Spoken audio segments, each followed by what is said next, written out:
Welcome to the Focus University course on attendance for K-12 administrators.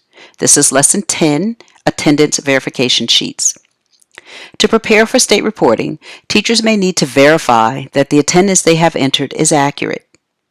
Schools can print the verification sheets for the teachers, or teachers may have the ability to print their own, depending upon district preferences. To generate verification sheets, you would go to the Attendance menu and select Verification Sheets Sub-Rosters. As you can tell, this is the same screen that's used to create sub-rosters. For more information on generating sub-rosters, please view Lesson 9 in this course. To generate your verification sheets, you would need to select the teacher or teachers from the drop-down.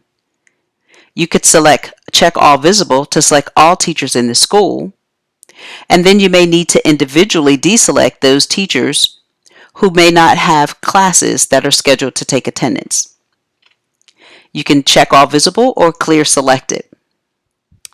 If using the check all visible and you are in an elementary school, it may be necessary to then deselect those teachers such as your art or music teachers. In the interest of time for this video, I will enter a teacher's name in the search field and select that teacher. Next, you would click in the period drop-down and select the periods for which teachers take attendance.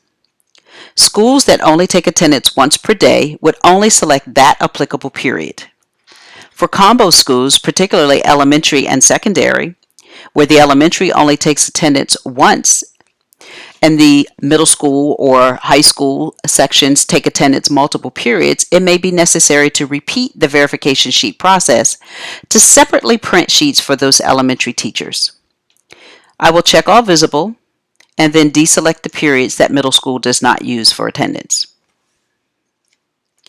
In the time frame, remember that the dates default from the first day of the current month to the current day of the current month. You will need to set these date ranges to the first day and the last day of your state reporting window. The mode would stay at 1 page per class. The second option is for generating sub-reports.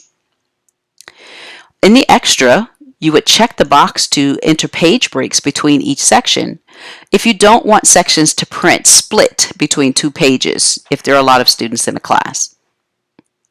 Leave print teacher signature lines selected so that the teacher can sign off on the verification sheets. You can select hide empty classes to avoid printing blanks for unscheduled periods for the selected teacher or teachers, especially if all periods were selected in the period dropdown. Texas districts, you must be sure to select Use FTE period. You will not select Show Classes that don't take attendance as we are verifying the attendance that has been entered. You will not select Do Not Display Student IDs as student IDs are important for state reporting. Next, you then have the option to preview your selections or just click Print. This will generate a list of your PDFs.